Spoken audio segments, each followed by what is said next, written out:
नमस्कार और आपके साथ मैं हूं देवाशीष कुमार। इस वक्त पूरा देश गुस्से में है, गम में है।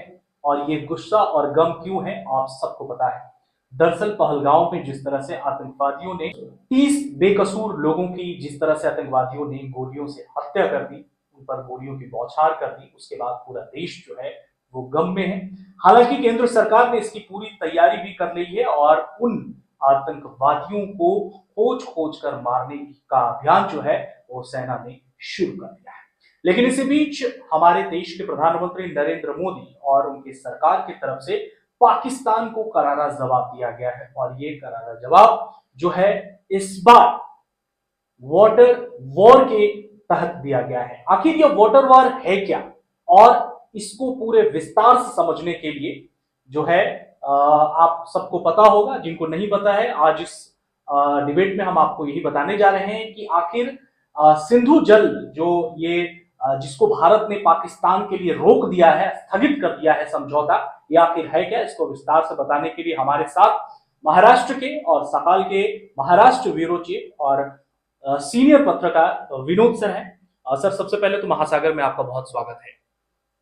सर आज पूरा देश जिस तरह से आतंकवादियों ने जो सैलानियों पर हमला किया और हमारे 30 सैलानी 30 भारतीय जो हैं वो अब इस दुनिया में नहीं है, लेकिन इस पूरे चर्चा के दौरान हम आपसे ये जानना चाहेंगे, चूंकि आप अंतर्राष्ट्रीय मामले और खास करके जो भी भौगोलिक क्षेत्र के मामले हैं उसके आप जानकार हैं, लगातार आप लोगों के बीच खबरों को लेकर आते रहेंगे। सबसे पहले तो हमें बताइए कि जो ये भारत ने पाकिस्तान पर वाटर स्ट्राइक किया है इस बार, ये है क्या, इसको विस्तार से हम समझना चाहेंगे। इसके लिए अपने को पीछे जाना पड़ेगा कि वाटर स्ट्राइक क्यों है। ये जो कहा जाता है ये वाटर स्ट्राइक है, वाटर वॉर स्ट्राइक है, ऐसा बोला जाता है। तो इसके पीछे जाएंगे तो जब पुलवामा अटैक हुआ था तब भारत ने इसको किस प्रकार से उत्तर दिया था, उन्होंने सर्जिकल स्ट्राइक से उत्तर दिया था, एक सर्जिकल स्ट्राइक किया था। लेकिन इस बार 30 से 26 से ज्यादा जो अपने लोग हैं, टूरिस्ट है, वो मारे गए हैं। तो लोगों को लगा इस बार भी एक सर्जिकल स्ट्राइक होगा, पर इस बार थोड़ा विचार हुआ है, क्योंकि सर्जिकल स्ट्राइक के बाद भी जो हमले हुए हैं भारत में वो कोई रुके नहीं है। 3 वॉर हो चुके हैं ये दो देशों के बीच में, छोटा वॉर भी हो चुका है, कई टेररिस्ट अटैक हुए हैं, कश्मीर में तो इन्फिल्ट्रेशन लगातार जारी है। इतना करने के बाद भी सर्जिकल स्ट्राइक हो गई है, 3 वॉर हो गए, उसके बाद भी पाकिस्तान ये बाज नहीं आ रहा अपने करतूतों से, जो दहशतवादी जो करतूत है उससे बाज नहीं आ रहा। तो इस बार मेरे ख्याल से एक अलग विचार हुआ है कि पाकिस्तान को जो थोड़ा उसको जो परेशान किया जाए या पाकिस्तान को थोड़ा अटकाव किया जाए तो कैसे किया जाए। तो मुझे लगता है कि 3 वॉर और काफी टेररिस्ट अटैक्स के बाद भी जो नहीं हो पाया आज तक के, जो इम्पोर्टेंट वैली थी, एक इम्पोर्टेंट ट्रीटी थी दो देशों के बीच में, वो थी सिंधु ट्रीटी, वाटर ट्रीटी, जो 1960 में वो जो करार था वो दोनों देश के बीच में हुआ था। वो करार बहुत इंपॉर्टेंट था क्योंकि 6 रिवर्स है, दो जो मुख्यतः हिमालय से आती है और भारत में फ्लो होती है और फिर भारत से होके उसका जो बहाव है वो पाकिस्तान में जाता है। ये जो 3 जो नदियां हैं उसमें से जो 1960 में जो ट्रीटी हुई थी, जो करार हुआ था, उसमें 3 जो नदियां हैं जो पश्चिम की तरफ बहती है, पश्चिम की साइड से तब बहती है, वो पाकिस्तान को, उसका पानी पाकिस्तान को मिलेगा, उसका वो जो वाटर मैनेजमेंट है वो पाकिस्तान की तरफ से होगा। और जो 3 जो बड़ी नदियां हैं वो भारत, उसका जो पानी है वो भारत की तरफ रहेगा। तो क्या हुआ था कि ये जो ट्रीटी थी वो ट्रीटी इतनी इंपॉर्टेंट थी दोनों देश के बीच में, क्योंकि पाकिस्तान के जो जल जीवन है, पाकिस्तान का जीवन है, ये 3 नदियों पे बहुत डिपेंड है, जो भारत ने पाकिस्तान को उसका पानी यूज करने के लिए वो जो हुआ है। तो ये जो ट्रीटी थी वो अपने आप में बहुत इंपॉर्टेंट थी। 2 देश एक में के दुश्मन है, तो वो ट्रीटी जो ब्रोकर हुई थी वो वर्ल्ड बैंक ने ब्रोकर की थी, मध्यस्थी की थी, और बड़ी जो वर्ल्ड की ऑर्गेनाइजेशन है वो इसमें हुई थी। और तब इस करार में काफी कुछ भविष्य में ये दोनों के बीच में कुछ भी हो सकता है। इसलिए ये ट्रीटी का जो इम्पोर्टेंट ये था, कलम ये था कि किसी भी हालत में, वॉर हो या किसी भी हालत में, ये जो ट्रीटी है ये कोई कैंसिल नहीं कर सकता, कोई सस्पेंड नहीं कर सकता। ये पहले इम्पोर्टेंट थे। ये जो ट्रीटी थी इसमें एक जो पूरा प्रॉपर दोनों देश के बीच में जो जल व्यवस्थापन की एक पूरी एक प्रक्रिया पार हुई थी। एक समिति, इंडस वैली कमीशन हुआ था, वो 2 कमीशन में 2 रिप्रेजेंटेटिव थे, एक तीसरा रिप्रेजेंटेटिव वर्ल्ड बैंक का था, और फिर जितना पानी जाए क्या करे, यानी जैसे इसमें काफी इंपॉर्टेंट है कि भारत ये 3 इस पे इसका जो पानी है वो उस पे बड़े बड़े डैम नहीं बना सकता, नहीं बना सकते, यस। पानी रोक नहीं सकता किसी भी हालत में। जो ये समझौता हुआ था, ये जो समझौता था, ये वो समझौता था। और देखिए ये समझौता आज तक के चला, लेकिन पहली बार भारत को लगा कि अगर पाकिस्तान को अगर सिख या पाकिस्तान को अगर आपको स्ट्राइक करना है, इम्पोर्टेंट उनके जीडीपी पे बोले या उनके अर्थव्यवस्था पे बोले जिससे वो हिलेगा, वो पहली बार भारत ने विचार किया है कि ये जो करार है इस पे हाथ डाला जाए और इसको सस्पेंड किया जाए। सर ये मैं जानना चाहूंगा आपसे कि जो ये भारत ने वाटर स्ट्राइक किया है सिंधु जल समझौता के तहत में, इसमें पाकिस्तान को कितना बड़ा नुकसान होगा? पाकिस्तान को बहुत बड़ा नुकसान हो रहा है, होने जा रहा है, लेकिन ये भविष्य का नुकसान है। देखिए इनका जो फ्लो है, ऊपर का जो टेरिटरी भारत से आती है वो फ्लो नीचे आ रहा है पाकिस्तान की तरफ, ठीक है। डाउनवर्ड जो फ्लो है वो पाकिस्तान में जा रहा है। यानी अगर वो डैम से भारत ने ज्यादा पानी छोड़ दिया है या डैम को अगर रोक दिया, पानी रोक दिया, तो दोनों भी हालत में पाकिस्तान को बहुत दिक्कतें आ सकती है, क्योंकि पाकिस्तान के जो 24 करोड़ पाकिस्तानी ये पीने के पानी के लिए, इरिगेशन के लिए और हाइड्रोलिक पावर यानी ऊर्जा के लिए बहुत सारे ये 3 नदियों पे बहुत डिपेंड है। उनकी जो फसल है आजू बाजू की, देखिए पंजाब जो प्रदेश है, राज्य है पाकिस्तान का, ये सबसे सदन माना जाता है एग्रीकल्चर में। वो क्यों है? सिंध भी माना जाता है क्योंकि ये 3 नदियों की वजह से आजू बाजू में बहुत बड़े कैनल आए हैं। जो 12 महीने का जो यील्ड है, एग्रीकल्चर प्रोडक्शन होता है, वो सब ये 3 नदियों पे डिपेंड है।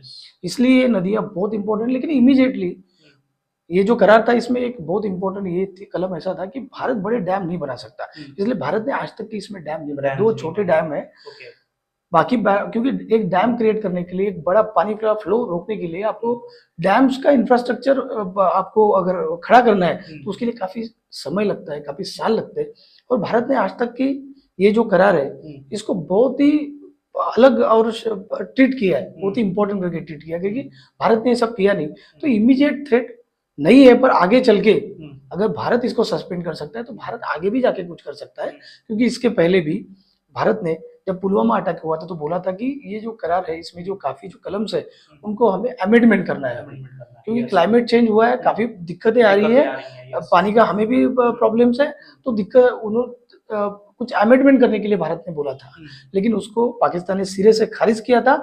और वो जो एक मामला चला था एक आर्बिट्री कोर्ट में, उसका जो फेवर है, उसका जो फैसला है वो पाकिस्तान की तरफ आया था। तो इमीडिएट अभी थ्रेट नहीं है, पर आगे चल के ये बहुत थ्रेट हो सकता है। और अगर पाकिस्तान की जो अर्थव्यवस्था है अभी भी, उसमें एग्रीकल्चर सेक्टर बहुत इंपॉर्टेंट है। तो अगर ये इसमें आगे मर रहा है अभी पाकिस्तान, तो पाकिस्तान को इमीडिएट हो जाए। दूसरी इंपॉर्टेंट चीज है, जो पाकिस्तान में बहुत ऊर्जा का संकट है, अभी भी वहां पे लोड शेडिंग चलता है, बहुत दिक्कत है लोगों के पास।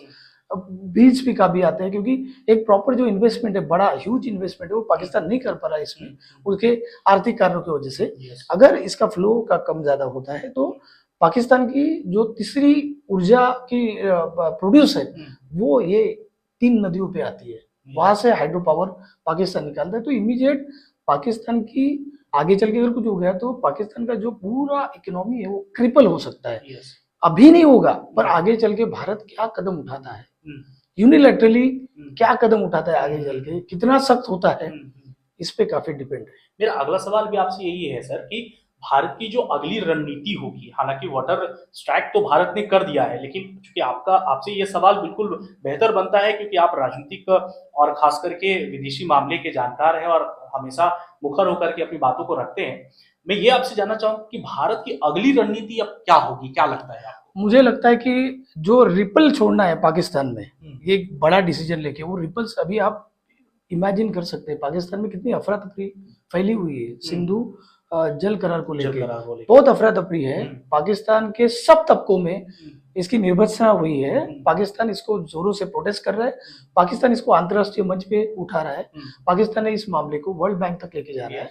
जो क्योंकि पाकिस्तान का मानना है, सबका मानना है कि यूनिलैटरली आप इसको ये नहीं कर सकते, पर मुझे लगता है कि भारत को इसके आगे अगर मामले, भारत ने जो इससे एक करारा झटका देना था पाकिस्तान को, या आप भविष्य में हम ऐसा कर सकते हैं, आप इसको ट्रीटी को भारत हल्के में आप कुछ भी करे, लेकिन हम ट्रीटी को जारी रखेंगे या ट्रीटी को हाथ नहीं लगाएंगे, ऐसा हो नहीं सकता है। ये पहला इशारा आज तक के इतने सालों में भारत पाकिस्तान होके पहली बार भारत ने दिया है। तो मुझे ऐसा लगता है कि आगे चल के क्या होगा, या तो इसमें काफी सारा दबाव आएगा अभी अंतर्राष्ट्रीय से, ये केस अंतर्राष्ट्रीय कोर्ट में जा सकती है, वर्ल्ड बैंक के लोग इसमें इन्वॉल्व हो सकते हैं। लेकिन इसमें दूसरा मैं एक इम्पोर्टेंट इससे आपको एक जानकारी देना चाहता हूँ कि एक सेम जो प्रॉब्लम्स है वो भारत चीन के साथ में भी है। ब्रह्मपुत्र जो नदी है वो पाकिस्तान चीन से माफ कीजिए, चीन से बह के आती है, और जैसा पाकिस्तान अभी डाउन में है वैसा भारत भी वहां पे डाउन में है। और भारत के कई जो राज्य है नॉर्थ ईस्ट, वो भी अगर, और चीन ये कर रहा है, चीन वहां पे डैम बढ़ा रहा है, चीन फ्लो आर्टिफिशियली उसको मोड़ रहा है। तो एक अपने आप को समझना भी पड़ेगा सबको कि जो अपन पाकिस्तान के साथ कर सकते हैं, अगर ये वैलिड है, यूनिलैटरली आप कोई भी जो ट्रीटी है आप उसको ऐसा घुमा सकते हैं या उसको कैंसिल कर सकते हैं। तो ये सेम चीन के साथ भी अपन बोल रहे हैं कि ब्रह्मपुत्र का आप वैसिन फ्लो है पूरा, आप फ्लो ये कर रहे हैं, भारत भी लगातार इस पे जो रेज कर रहा है, उसके जो वॉइस है वो रेज हो रहा है। तो भविष्य में अगर भारत ये कर सकता है तो ये फिर ऐसे यूनिलैटरल ट्रीटी वर्ल्ड की कोई भी रोक सकता है या कुछ भी हो सकता है। तो ये एक प्रथा ये जो है ये शुरू हो जाएगी, और फिर जो इंटरनेशनल कुछ आपको करार होते हैं या कोई होता है तो इस पे कोई मायने नहीं होगा। तो भारत कितना आगे जा रहा है या कैसे कर रहा है, इस पे अभी आगे डिपेंड होगा। बहुत बहुत शुक्रिया सर महत्वपूर्ण जानकारी देने के लिए और हमारे साथ बातचीत करने के लिए। तो साफ तौर पर आपने देखा कि किस तरह से जो अभी इस वक्त लोगों के मन में और विचार में चल रहा है कि आखिर भारत ने जो पाकिस्तान को ये वाटर स्ट्राइक दिया है और ये सिंधु जल जो संधि है उसको ब्रेक किया है, वो आखिर ये क्या था। सर ने बहुत बेहतर तरीके से समझाया है। उम्मीद है कि आप इस पूरे वाकया को अच्छी और बेहतर तरीके से समझ चुके होंगे, लेकिन अभी भी इंतजार बहुत लंबा है। भारत जो है वो आतंकवाद के खिलाफ और खास करके अपने सबसे बड़े दुश्मन पाकिस्तान के खिलाफ और भी बहुत बड़ा कुछ करने जा रहा है। इंतजार जरूर कीजिए। महाराष्ट्र और देश और दुनिया के तमाम राजनीतिक खबरों के लिए आपको कहीं और जाने की जरूरत नहीं है। आप बने रहिए महासागर न्यूज के साथ। खबर कैसी लगी अपनी राय हमें कमेंट बॉक्स में जरूर दे सकते हैं। वीडियो अगर पसंद आई तो दोस्तों परिवार के साथ आप इसको शेयर भी कर सकते हैं। मिलते हैं किसी और बड़ी खबर के साथ, तब तक के लिए मुझे दीजिए इजाजत। नमस्कार।